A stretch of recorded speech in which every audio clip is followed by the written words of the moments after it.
properly, so that is fortunate. Hope, well, life at home is treating all of you well enough. Today, I want to thank you for being here with me, and we're going to be going over 5 big cash game mistakes. I see a lot of you here in the chat live. I'm sure many of you will watch this later or listen to it later. Hello from London, says Michelle. Hello, hello. London is a great city. Hello from Oklahoma. All right, nice. Finally made it here live. Good, I'm glad to have you.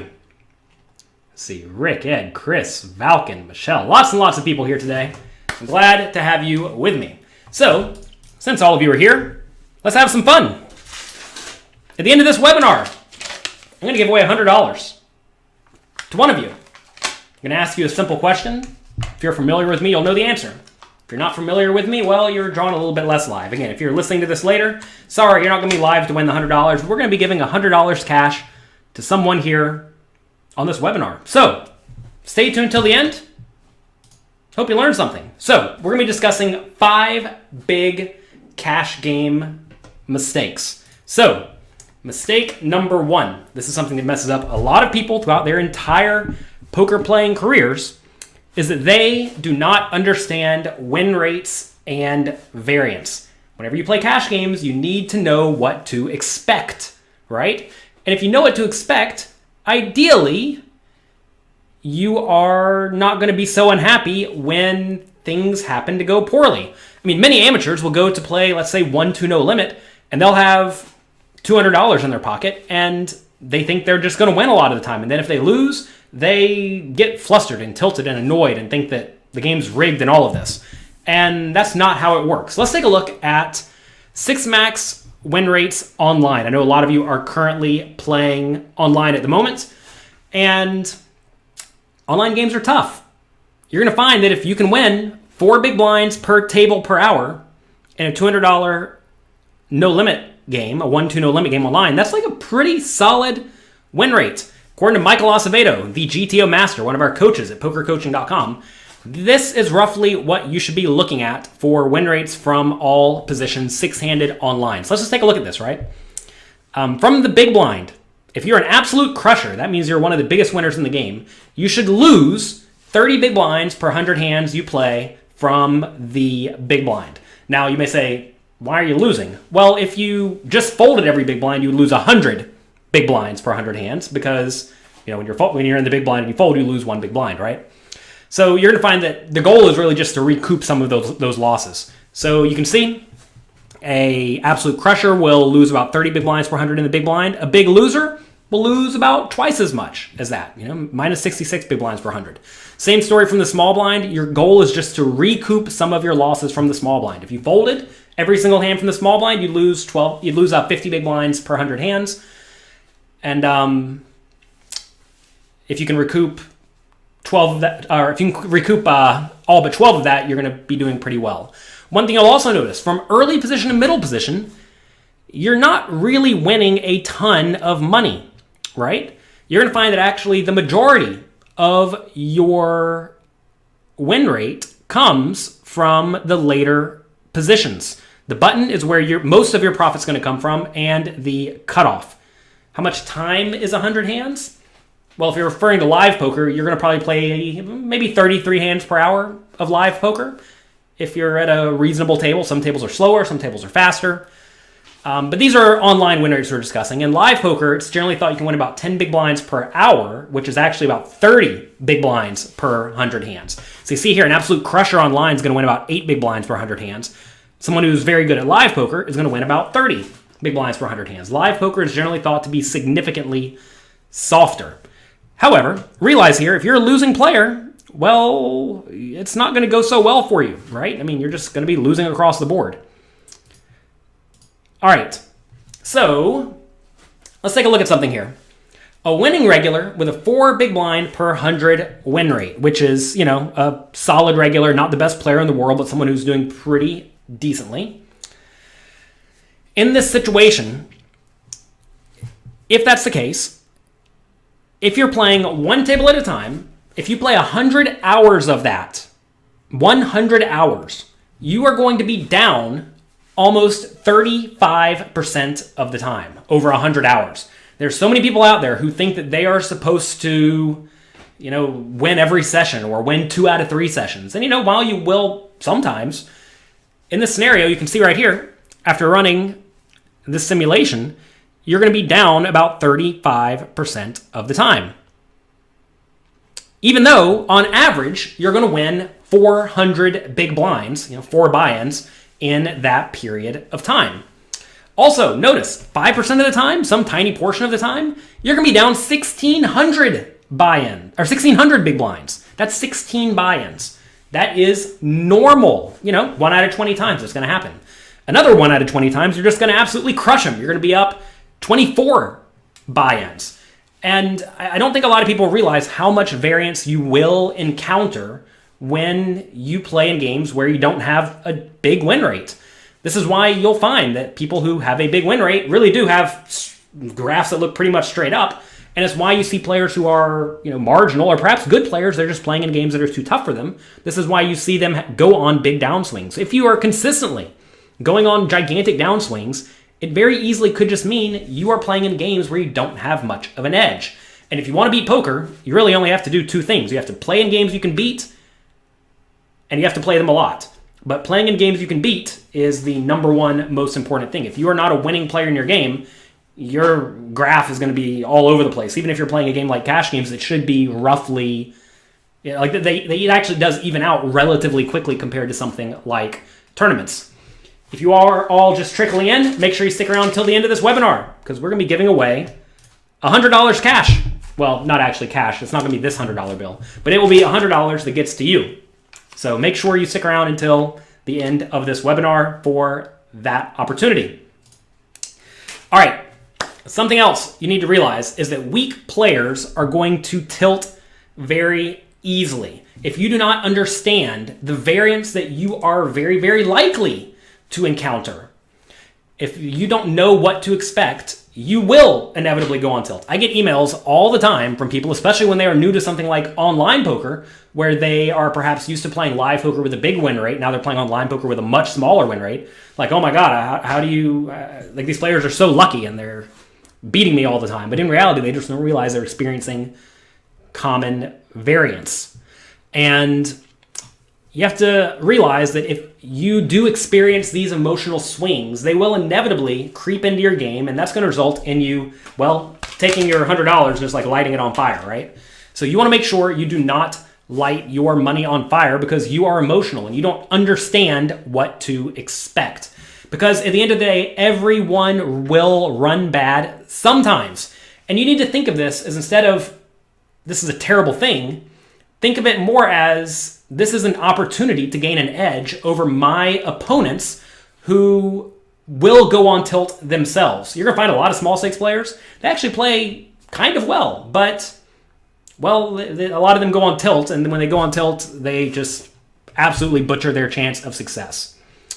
How do you know your win rate? Well, you have to keep track of it. You have to keep track of your wins and your losses when you're playing live poker. I just use Excel at home. Every time I play, I keep track of what I'm up or what I'm down, how long I play, where I play, etc. When the hours I play. And online, you can use a program like Hold'em Manager to just keep track of all of that for you. If you want more information about bankroll management, check out jonathanlittlepoker.com/bankroll. I have a big article about that. Does he do a lot of these free webinars? Yes. Monday, Wednesday, Friday. I have a show called Little Coffee, bright and early at 9 a.m. You can watch all the replays of that at youtube.com/pokercoaching or listen to it on the various podcast apps. I put that out. I'm doing a webinar tomorrow for my poker coaching members where I'm going to be reviewing a second place that I took just the other day in an online poker tournament. So we do a lot of stuff like this. If you're not a member of pokercoaching.com already, head over there right now. You can sign up for a trial membership completely for free. Speaking of bankroll, that is big mistake number 2. You do not keep an adequate bankroll. If you do not have an edge, remember, if you're playing with roughly no edge or a tiny edge, no amount of bankroll management is really going to save you if you are a break-even or a losing player. Because you're losing. When you lose, you're just going to go right into the dumpster in the long run. And you do not want that to happen. You want to keep the $100. You'd rather take the $100, put it in your pocket, and go home with it, as opposed to every day going to the casino and just throwing it away. Don't throw the $100 away. Keep it, right? If you do play with a short bankroll, even if you have an edge, you're very, very often going to go broke. And I think a lot of people don't recognize that either. I mean, sure, you may run hot every once in a while, but if you go to the casino with 1 or 2 buy-ins and think you're just going to run it up every single time, well, I hate to break it to you, but you're going to go on downswings a lot. If you can replenish your bankroll because you have a job and you don't mind putting money back into your bankroll, realize that's okay. You know, it's almost like you have an effective bankroll, even if it's not actually in your possession at the moment. But if you have any questions about bankroll, read jonathanlittlepoker.com/bankroll. I have my bankroll Bible there. It's completely free. Go there, read about it, and you will understand bankroll management. Xavier, welcome. New poker coaching premium member. I'm glad you're here, and I'm glad you're loving it. I should upload my podcast to Spotify. They're on Spotify. Google the Poker Coaching Podcast with Jonathan Little. Believe it or not, I try to be everywhere. All right, next. Mistake number 3, playing too loose in multi-way pots. Let's take a look at a few of these hands. Here he raised it up with ace-5 of spades, which is perfectly fine. I have no problem on this. Holy Rassus, followed on Twitch and YouTube. Thank you very much. If you are not already following me on YouTube, Twitch, etc., make sure you do that. Click notify so that you know whenever I go live, and click like on this video. I would appreciate it. All right, so here we raise it up with ace-5 of spades. Completely normal raise. You should be raising this hand. If you do not know which hands you should be raising from every position, we have a tool section in pokercoaching.com that has all sorts of pre-flop charts, and we are working hard to get even more detailed charts available for you for all situations, but you should know this is a very standard default raise. Flop comes ace, jack, 2. Big blind checks, and it's our turn. This is a situation where you can either check or bet, and I think either play is fine. I would probably lean towards betting this spot, but checking is also acceptable. The reason you could check here is if it goes bet call or bet raise, you can actually just fold your ace-5 immediately. But betting's nice too because it does protect your equity decently well. Either play on the flop I think is acceptable, but realize checking is not necessarily as like nitty as it may appear. So we bet and we get 2 callers. All right, automatically I'm already not very happy in this spot because the first caller could very easily have an ace. Second caller could very easily have an ace. And if they have an ace, we're actually in very, very bad shape. So we are not really loving the spot anymore. So we check. Cutoff bets, big blind folds. And right here, I think this is already a pretty tough spot. I think folding is reasonable. There are a lot of draws available though. Notice the player in the cutoff could easily have a hand like Queen 10. You could easily have a hand like a flush draw. It's a spot where I think it's probably okay to just call, but this is already getting pretty dicey. This is about the worst made hand that I would call with. River's a 10, we check. Opponent goes all in. Well, take a second, think about this spot. Can I teach you blackjack? In theory, I can teach you blackjack. I know how to play blackjack quite well. That is not what I do here, though. We're teaching poker. No limit Texas Hold'em specifically. So in this scenario, we have a very, very easy fold on ace, jack, 2, 9, 10. In this scenario, we lose to every better ace, right? We also lose to various hands like king, queen, or jack 10 that decided to bluff. We lose to like 10, 9 that decided to bluff if you had 10, 9 of clubs, right? We do beat a few hands like 9, 8 of clubs. We lose to 8, 7 of clubs, right? We really do lose to a lot of hands here. So this is an easy fold.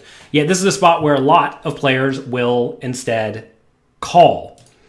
And if you think about it, we're really beating almost nothing besides some flush draws like king 9, king 10, king 8, king 7, queen 10, queen 9, queen 8 beats us, right? There's really not a whole lot of flush draws that make logical sense. And even then, it's only a few combinations of those. And some of those won't even bluff, like king 10 of clubs may not even bluff, for example.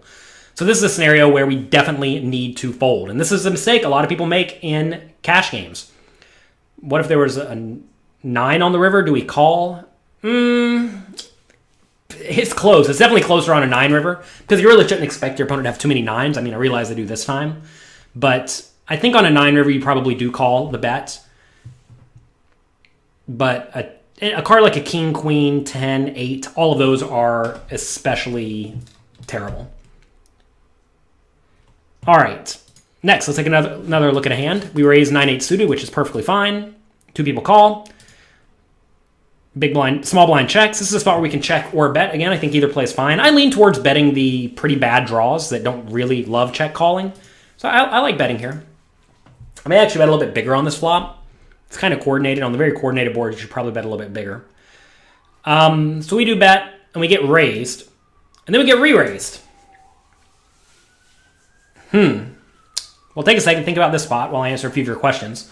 Should we even raise ace-5 under the gun? Ace-5 suited? Absolutely. Ace-5 offsuit? Absolutely not. Oscar, welcome. Your wife gave you poker coaching premium as a Christmas present. It's the best present ever. Well, I'm very, very happy to hear that. Site's well put together and lets you study every aspect of your game. Well, great. I'm glad you're enjoying it. Why are some charts different than other charts? Some charts are designed to be game theory optimal, which implies your opponents all play well. Other charts are designed to take advantage of what your opponents likely do incorrectly. The charts I have in Mastering Small Stakes No Limit Hold'em are designed to help you beat Small Stakes No Limit Hold'em, right?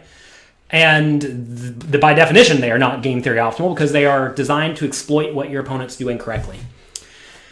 All right, in this scenario, this is a spot where we have a very, very easy fold. We are in very bad shape. In this spot, I'm going to be getting it all in with like probably only ace, jack, and better made hands. Like if I had ace, king, or ace, queen, I would fold. Ace, 2, ace 2 is probably a fold still because you just lose to ace, jack, and pocket jacks, which are obviously in both players' ranges. And what I get in with any draws here, if I had king, queen of spades, would I put my stack in? I don't know. The issue with the bad flush draw, well, the flush draws here is that you could very easily be against ace, x of spades. And if you have king, queen of spades and you're against ace, x of spades, you're just very, very near dead, right? So like 9-8 of spades here is an obvious fold. But if you had what some people refer to as a combo draw, a combination draw with something like queen, 10 of spades, I definitely think queen, 10 of spades is a fold because you lose to the bigger flush draws. What about king, 10 of spades? It's probably still just a fold. So yeah, in both of these scenarios, I think it's probably a fold. Jason says, 23 years of playing for a living. You first listened to one of my classes on pokercoaching.com 2 weeks ago, and it's already improved your game. He was too prideful to think that was possible, but it's true. Well, I'm glad to hear it. Pride will ruin a lot of people, and a lot of people think they're great at poker, which is, well, good for all of you who are here. When's the correct time to call your draws? Not when it goes raise and re-raise. What about ace-queen? If I had ace-queen, no, I'd definitely fold ace-queen. If I had ace-queen of spades, I'm not folding. If I have ace-x of spades, I'm not folding here. Because when you have ace-x of spades, you are going to dominate one of your opponents that has a flush draw sometimes. So in this scenario, I think king-queen of spades is probably still just a fold if your opponents are competent. And if you're playing against like decent online players, which who are probably competent enough, this is definitely a fold with everything besides, I think, like ace-x of spades and ace-jack and better. So our hero decided to rip it in. What would I do with ace-x of spades? I think I would call, because you want to keep both of your opponents in, right? Like, you really don't want to let someone fold out queen 10 of spades if you're sitting here with ace-x of spades. So I think you're supposed to call ace-x of spades here. So if you're calling ace-x of spades, you should probably actually call with your premium hands too, because you have no bluffs, essentially. I'm trying to think, like, say I did have a set of twos or a set of jacks, right? What do? You would obviously love to jam those to make the draws fold. So this is where you have to ask, do you care about being balanced or not, right? Because if you call with all the flush draws, but jam all of the nut hands, then you're clearly very easy to play against, right? But I think that actually could just be the right play in this scenario, because a lot of people won't realize what you're doing. And you really don't want to just call if you have a set here, because your opponents are probably both drawing pretty live. So I'd probably shove them, but that's not the balanced strategy at all. Anyway, we do get called, and we get called again, so we're going to be dead. We make a flush, but, well, sure enough, there we are. You have a good win rate at 1-3 live, but online the action is so nitty. What do you suggest you do? Well, I suggest you play live poker. If you can't play live poker, like I know a lot of you can't right now because of the virus, use this as a good time to learn to play fundamentally sound. Right now is the best time ever to spend working on your poker skills. I have a site for you, pokercoaching.com. I don't know if you've heard of it. It's right down here, pokercoaching.com. Check it out. All right, mistake number 4, not bet folding enough. A bet fold is when you bet for value, or as a bluff, with the idea that you're going to fold if someone raises you. So, 2 key small and mid-stakes tendencies. Weak players do not bet for thin value nearly often enough, especially on the river, and weak players do not raise often enough, especially on the river. So, to combat this, you want to be betting very thinly for value and then fold when they raise you. So, let's take a look at 2 examples of this. Here we have King 6 of spades. We have a raise from the hijack. We're in the big blind. This is another spot where some people may think, oh, why even play this hand? Turns out it is going to be a profitable call. King X of spades is a pretty good hand in the big blind. Flop comes King 5-2. We check, our opponent bets. Very, very easy call with a marginal made hand. When you do have a marginal made hand, you pretty much always want to be check calling and not check raising. We discussed this thoroughly in the challenges at pokercoaching.com. So we have a very easy call. Turns the jack of spades. Check, check. River's a 7 of diamonds. All right. Take a second. Think about this. What should we do? Some of you are having problems finding a video on us on poker coaching. Send us an email, support@pokercoaching.com, anytime you have any problem finding any piece of content there, and we will direct you right to it. All right.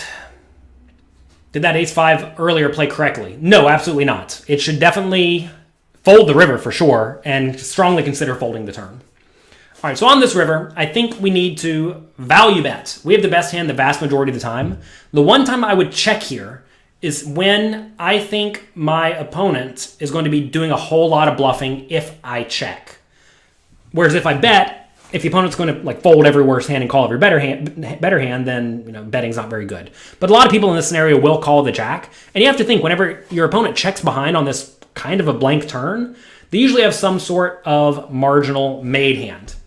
So in this scenario, I like a bet. I think you need to go for a smallish bet. And right here, if your opponent raises you, take a second, think about it. What do you do? I've seen players all the time in small stakes games bet this hand and then call if somebody raises. But that is not a good play, because especially in the small stakes games, when they raise you, they are going to have you beat basically every time.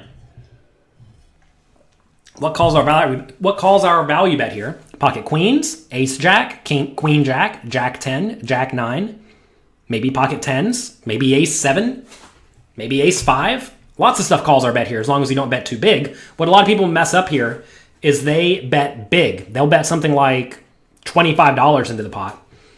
And in this situation, if you bet 25, now stuff like a 7 is definitely going to fold, right? So this is a spot where I like this bet. We do get called, and opponent has queen jack, right? What do we get called by? Here it is, queen jack. Why do pros hate to raise to see where you're at? Because very often, if your opponent is anywhere near competent, you don't get accurate information. Was this ace-5 played correctly by this player? Someone raises under the gun, we call ace-5 suited. Yeah, sure. I would probably just call ace-5 of spades on this flop because your opponents are both drawing dead. Once it gets jammed, you have an easy call here. So that ace-5 was well played. Our ace-5 in this scenario was not well played. Let's take a look at one more hand. We raise ace-8 of hearts, big blind calls. We bet the flop, opponent calls. Turns to jack of clubs, which is pretty bad for us. So I think we probably just want to check it back. River's the 6. We have the best hand pretty much always here, so we can go for a small to medium value bet. And the opponent raises. Again, common exploit in the small stakes games is to simply fold here. Now, if your opponent is a good, strong, battling player who raises and runs all sorts of bluffs, you should probably actually hero call this spot.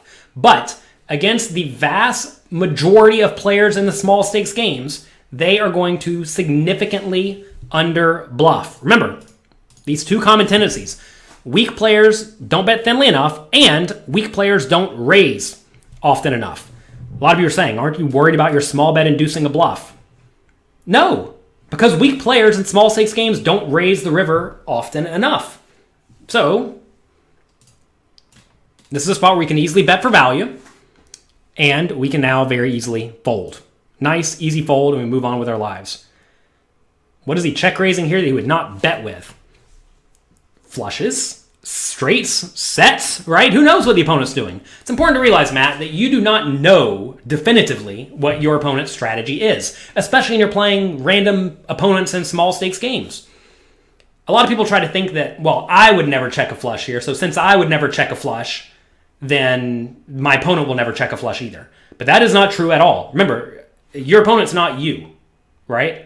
Like, if you knew that they specifically played exactly like you played, and you knew that you would literally never check raise anything in this spot, well, that could never be the case because they clearly did just check raises here, right? So that alone should prove to you that this player is not check raising, or not check raising as you check raise, right? A very, very big mistake a lot of people make is they think their opponents play like them, or play like they think is reasonably. And that's just not the case, right? I mean, people do silly stuff. And even here, like, check raising a flush might actually be pretty nice. Because if my range is all garbage, or mostly garbage in our opponent's eyes, then there's no value in betting the ace-high flush, right? So, anyway, this is a spot where you definitely want to be betting and then folding. Mistake number 5, fancy play syndrome. Many players just completely lack the fundamentals and rely instead on trying to make fancy plays to boost their ego. Now, against some players who are really bad and really straightforward, yeah, maybe you can get away with making plays that really exploit them hard. But understand, like I just said, you do not know what your opponents are doing. So you want to play a fundamentally sound strategy and adjust when you have a pretty good idea of what your opponents are doing. But even then, very rarely should you be making giant adjustments based on what you think is happening in this specific hand. I've had a few students who are recreational poker players, and they wanted to get good, and all of them pretty much had problems where they assumed they knew exactly what their opponents were doing. Yet, they would send me hands to discuss, and the vast majority of them they were just like wrong about. So if you're just straight up wrong about what your opponents are doing, or they're just surprising you some portion of the time and you don't know what's happening, well, that means your reads are just wrong. And I think a lot of people think that poker is all about making a big read and then making some big bluff or big fold based on that. But that's not really what poker is about. Poker is about playing closer to fundamentally sound poker than your opponents, and then adjusting once you're aware, and actually aware, of what your opponents are doing wrong. And if you're playing small stakes games, quite often you are not going to have any idea of who your opponents are or what they are doing wrong. So make sure you learn to play fundamentally sound. So let's do something fun. We're going to give away $100 because, I realize times are tight. Might as well donate some money. I actually have a big charity initiative coming up in just a few days. So that'll be fun. But for today, we'll give $100 out to one of you. So how are we going to do it? We have a question. I'm going to ask you a question about pokercoaching.com. You can type only one answer into chat, and I'm going to pick one person at random who typed in the correct answer. If you type in more than one answer, I'm not going to pick you. So let's play. Who is the newest coach at pokercoaching.com? I interviewed him just a few days ago. He is the young player I look up to the most in the poker world, on and off the felt. Unfortunately, he wants to work with me and make content for all of you at pokercoaching.com. So we'll give you a minute or two.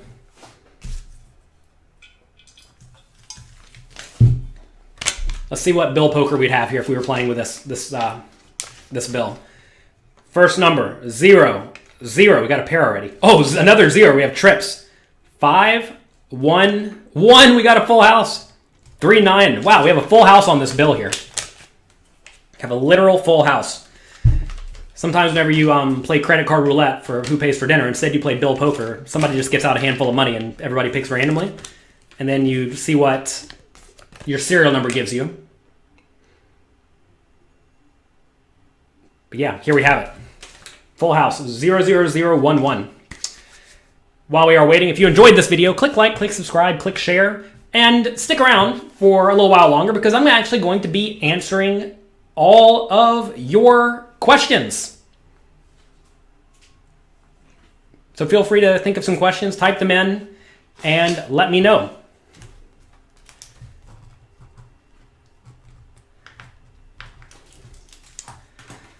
See all of you typing in the answer. Some of you are typing in answers. Some of you are not.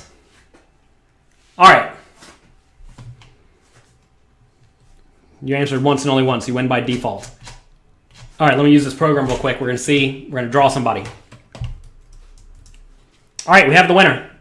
The winner is William Koch? Koch? K-O-C-H. William, congrats. Send me an email, support@pokercoaching.com. Send me a direct message, and we will get you the $100. William Koch, congrats. $100 for you.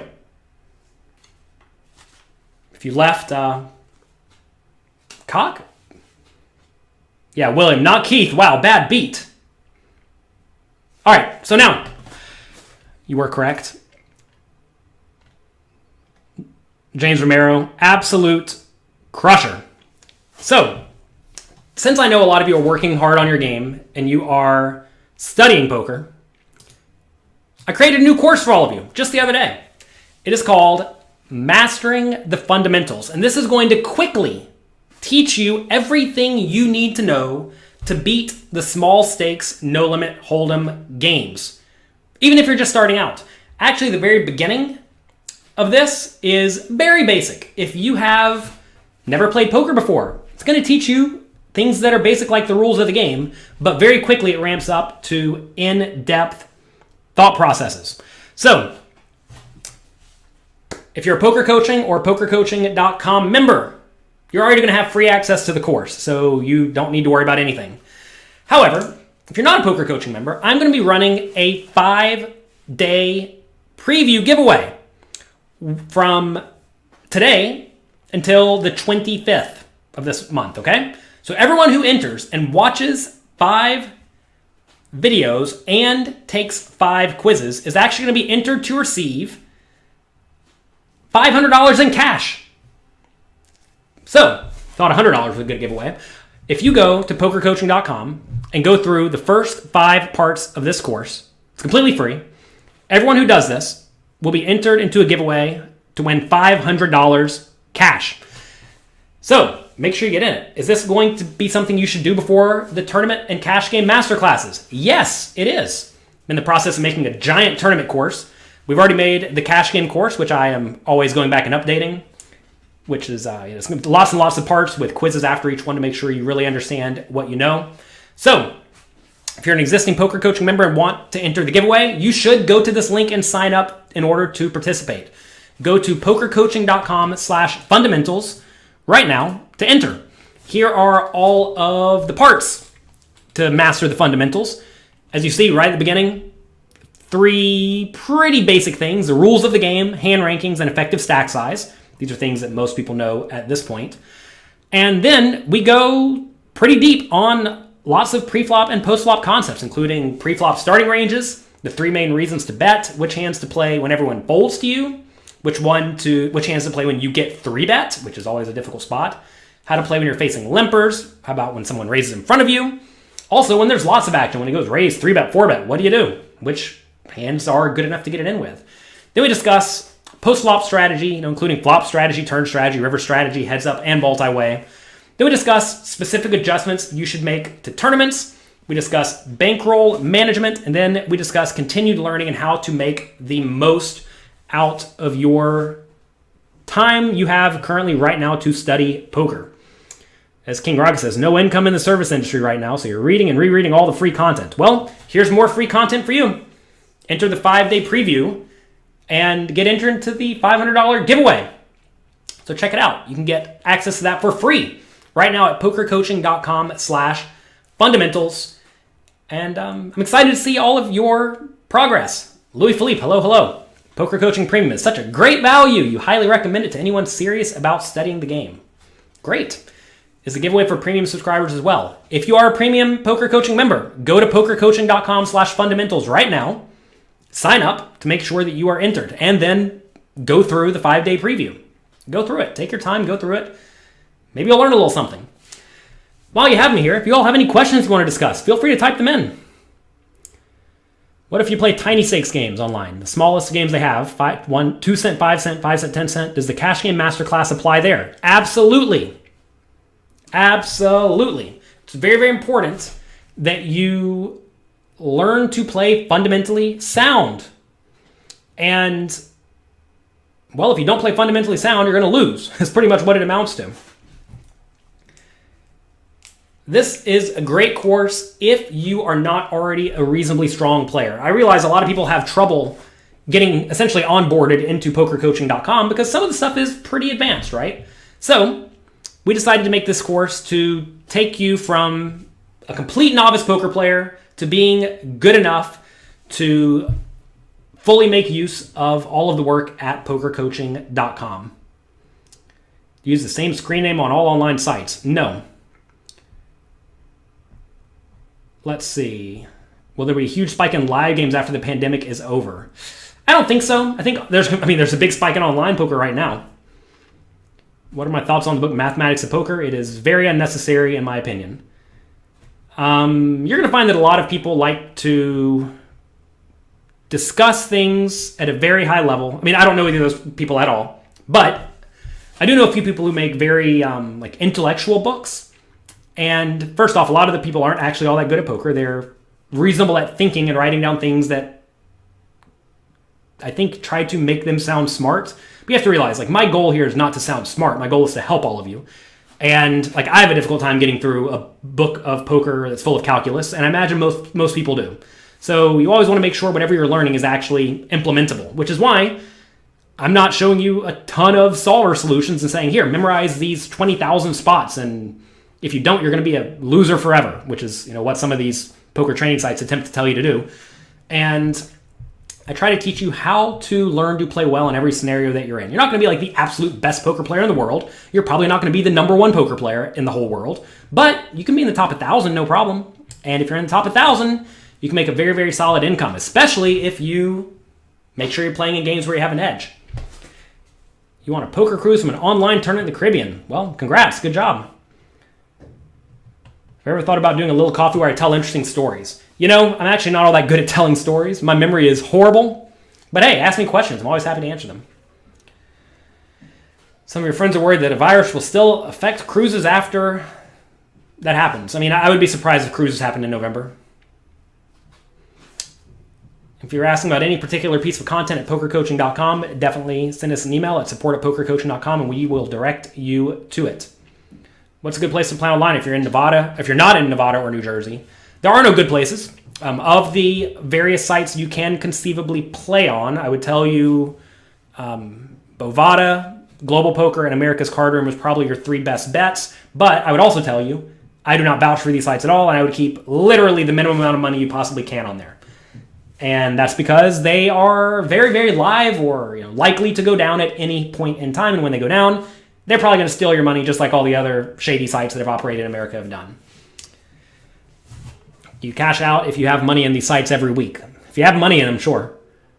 If you win, it's a nice problem to have. Do I think cruises will be shut down in December? I don't know. I'm not a virologist or an event planner, so I'm not the best person to ask that question. 9-handed at a table, says Grind. You have ace, jack of spades. Undergun makes it 3 big blinds. Hero calls, button calls. I don't know what position you're in, but whatever. Small blind calls, flop comes queen, 10-9. Under the gun bets 9.5 big blinds. You call. That's fine. Button calls, turns 2 of spades. Under the gun bets 30. I would just call again. You definitely want to keep small blind in. And if you raise, you probably don't have a ton of fold equity, so I like a call. GTO or exploitative? Well, realize you need to know how to play GTO so you know how to properly exploit. If you don't understand fundamentally sound poker, you're not going to know how to properly adjust. If you're winning 20 big blinds in micro stakes online, should you move up or play live games? Yeah, you should definitely play live games. Realize they are very different games, though, and also realize you're going to need a much bigger bankroll because you're playing substantially higher. What's a good win rate? Well, we already discussed that today, right at the top of this, from the book Modern Poker Theory by Michael Acevedo, one of our poker coaching coaches. A good win rate is about 8 big blinds per 100 hands. There you go. What about Poker Bros? I would never, ever, ever put a cent on Poker Bros because, well, it's come out that they can already be a little bit shady with the algorithm. And also, you have to deal with a bagman. So when you give money and then they put money on the account for you. And, well, who do you think are running these games? Use a little bit of common sense. Don't play games that are likely run by some sort of organized crime ring. So be smart. Please be smart. If you're playing on one of the various apps, especially if you're playing for any amount of money against people you do not know, you are really live to get cheated, colluded against, not paid, etc. I know a pretty good number of very, very strong winning online players who are not winning on these apps. And, maybe it's variance that they're all losing, but at the same time, they're probably just getting cheated. All right, let's see. Do you cash out because you only play once a week? No, look, Trent, if you're playing games on one of these shady sites, I would tell you to keep like 1 day's worth of money on the site. Maybe 2 or 3, right? If I would definitely tell you not to keep like a third of your bankroll online. I mean, so look, there's only 2 sites that I'm happy or like willing to keep any amount of money on. It's Party Poker and PokerStars. Those sites they might as well be a bank in my mind. They're not going to like default and take your money, right? Every other site that is not licensed and regulated, like all these shady ones I've already mentioned, you should not treat them like a bank. And like what a lot of people do, a lot of poker players, they'll keep half their bankroll in these online sites. And it's actually kind of safe to keep it on something like Party Poker or PokerStars. But don't treat the other sites like that. That'd be a very big mistake. What would you play if you have $150? I would play a game that you enjoy and play very, very tiny stakes. Why are most online games 6-max? Because it's way more interactive and fun. You don't sit there and just fold every hand like you have to do a 9-handed. What's the skill difference between 1-3 and 2-5? Is it much bigger than 2-5-5 and 2-5? I don't know. Depends on your game, right? I already gave my thoughts on these sites. Avoid them like the plague. Would I travel to New Jersey to play? No, I'm not going to travel to New Jersey to play. It's too much of an effort. Way too much of an effort at this point in life. I have 2 kids. 2 kids take my priority. They are my priority. How important is it to focus on the skill of multi-tabling when you're working at online poker? You definitely do want to learn to play a lot of tables. I suggest you go down and play really tiny stakes games for like 6 hours at a time and just focus on playing more tables. Slowly up the number. The algorithm is shady? Yeah. Turns out they can do all sorts of funny stuff on the shady apps. Is PokerStars and World Series Online legit? Yes, World Series is legit. Borgata is legit. Any site that's licensed and regulated by the United States government is going to be plenty legit.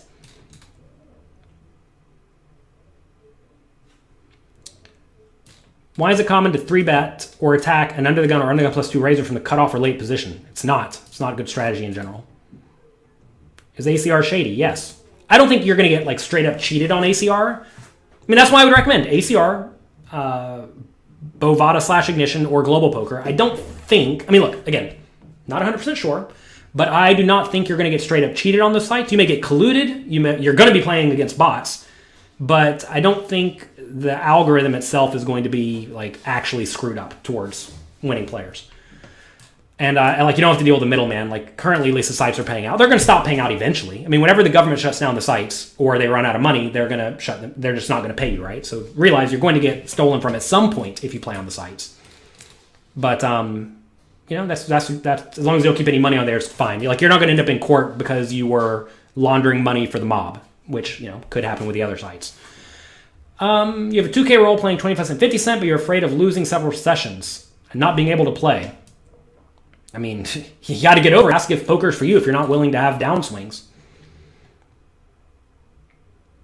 What was the book that helped me take control of drinking? It's called This Naked Mind. Check it out. How long do you play before you're confident about someone's tendencies? You're never confident, and also people adjust. They're not like mindless robots, right? But pretty fast. I'm adjusting pretty quickly. Full GTO charts. We're having coming out soon on pokercoaching.com, interestingly enough. If you don't mind spending money, talk to my guy Michael Acevedo. He can hook you up with him. How should we deal with the non-showdown line and micro stakes? I think most of your winnings from micro stakes are going to come from showdown winnings, whereas when you start moving up, most of your win rate is going to come from non-showdown winnings. So that's why a lot of small stakes players don't actually win at the higher stakes games. All right. All of you want to discuss shady poker sites for some reason. I definitely do not think it is ethical to promote something to your followers that could easily screw them. If you have been around poker for more than 6 months, you're aware that there have been a lot of shady sites come and go, and there have been a lot of people who promote the shady sites. And it's not... Imagine I sent all of you to a poker site today and said, I think the site's legit. I'm going to vouch for it. They're not vetted by any government or regulatory body. You go, you put your money on there, you get cheated, or you play against bots, or you get colluded, or the person doesn't pay you. Imagine I was the bag man in the middle, right? Imagine you gave me $1,000 to go play on a site. You played some, you wanted to cash out. I said, nah, screw you. I'm not going to pay you. That's what's happening in these scenarios. And how would that make you think about Jonathan Little if he decided to straight up steal your money or send you to a site that stole your money? Would you look favorably upon me? Would you like me? I think the answer is obviously no, right? It's important to realize I'm in a situation that's rather unique because I get paid by all of you. I don't get paid by a poker site to promote them, right? My job is to look out for my students and make sure that they are well protected and that they play in safe environments. And I'm not going to send you to a site because, well, I mean, the easy answer is because I'm not getting paid by a site, but I would also never get paid by a shady site. Many of these sites have offered me lots of money to promote them, and every single time, it's like the answer is absolutely not.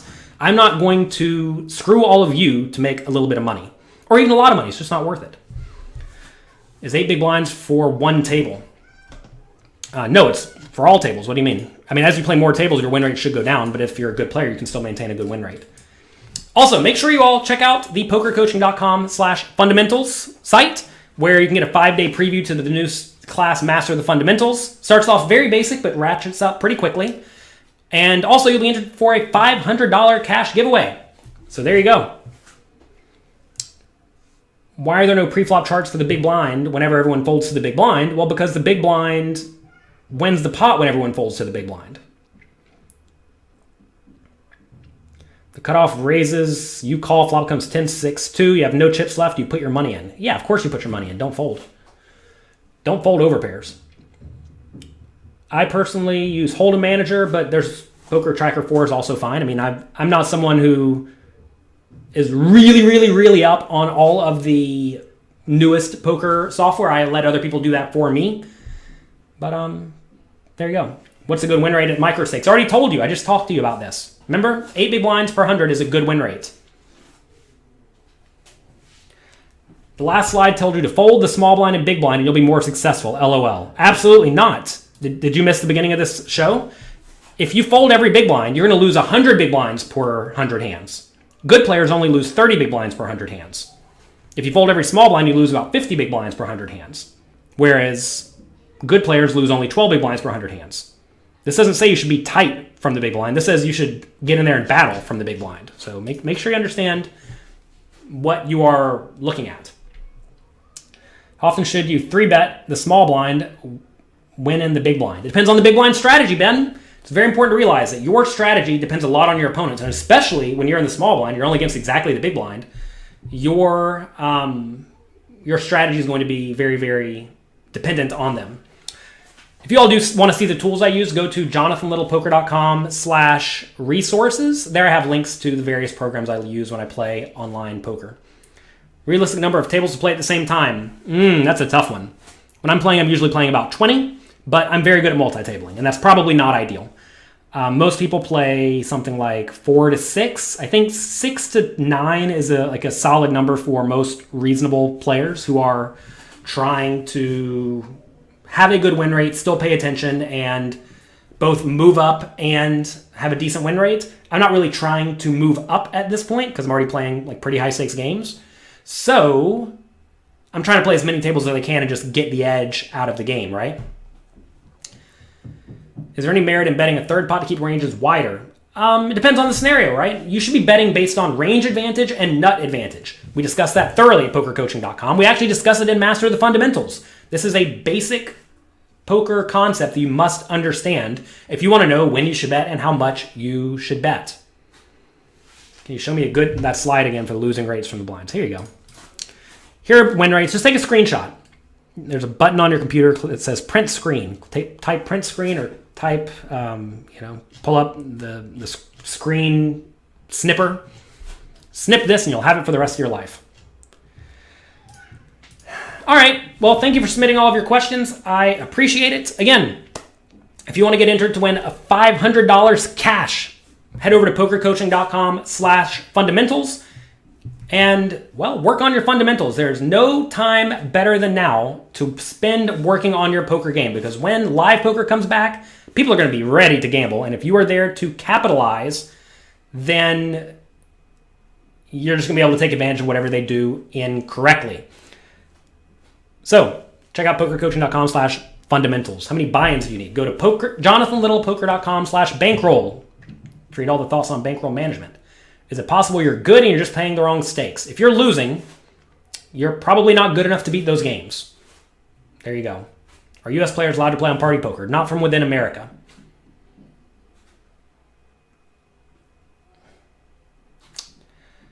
All right. That's going to be it for today. Hope you all have a great day. Thank you all for being here. I appreciate all of you. Congrats to, again, William Koch for winning the $100 giveaway today. Congrats on that. If you want to be notified of when we're doing more live shows for you, free shows for you on YouTube, Twitch, etc., make sure you click like and subscribe. That goes a long way to helping me because it lets YouTube know that you like my content. So thanks again for being here. I appreciate it. Make use of what I have for all of you.